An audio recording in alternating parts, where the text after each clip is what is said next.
जन्माष्टमी, जिसे श्री कृष्ण जन्माष्टमी भी कहा जाता है, भगवान श्री कृष्ण के जन्मोत्सव के रूप में मनाई जाती है। ये हिंदू धर्म का एक प्रमुख पर्व है और विशेष रूप से भक्तों के बीच बेहद पवित्र और शुभ माना जाता है।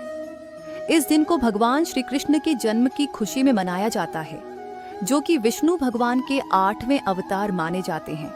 श्री कृष्ण का जन्म द्वापर युग में कंस नामक अत्याचारी राजा के शासनकाल के दौरान हुआ था। कंस ने अपनी बहन देवकी की शादी वासुदेव से की थी। विवाह के बाद आकाशवाणी हुई कि देवकी के 8वें पुत्र द्वारा कंस का वध होगा।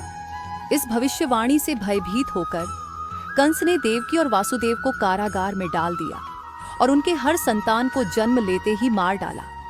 कंस ने जब देवकी के 7वें गर्भ के बारे में सुना तो उसने इसे नष्ट करने की योजना बनाई, लेकिन इस गर्भ को योग माया, ईश्वर की माया, ने सुरक्षित रूप से रोहिणी के गर्भ में स्थापित कर दिया और इस तरह बलराम का जन्म हुआ।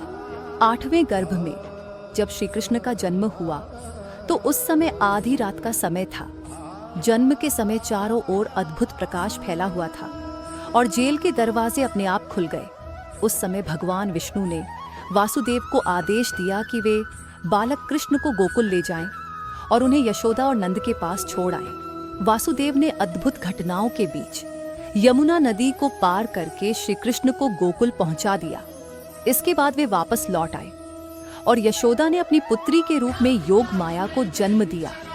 जब कंस ने इस बच्ची को मारने का प्रयास किया तो वह उसके हाथ से छूटकर आकाश में उड़ गई और उसने भविष्यवाणी की कि कंस का विनाश निश्चित है। गोकुल में श्री कृष्ण ने अपनी बाल्यावस्था बिताई और अनेक लीलाएं की।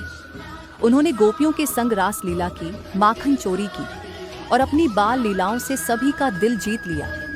कंस द्वारा भेजे गए कई राक्षसों का वध किया। अंततः बड़े होने पर श्री कृष्ण ने कंस का वध कर मथुरा को उसके अत्याचारों से मुक्त किया। जन्माष्टमी का पर्व भगवान श्री कृष्ण के जीवन, उनकी लीलाओं और उनके द्वारा दिए गए उपदेशों की याद दिलाता है। ये दिन भक्तों के लिए भगवान के प्रति अपनी भक्ति और श्रद्धा प्रकट करने का अवसर होता है। इस दिन उपवास, पूजा पाठ, भजन कीर्तन और रात को श्री कृष्ण जन्म के समय तक जागरण करने का विशेष महत्व होता है। इस तरह जन्माष्टमी का पर्व हमें श्री कृष्ण की अद्वितीय लीलाओं और उनके द्वारा स्थापित धर्म की रक्षा और सत्य की विजय के संदेश को याद दिलाता है।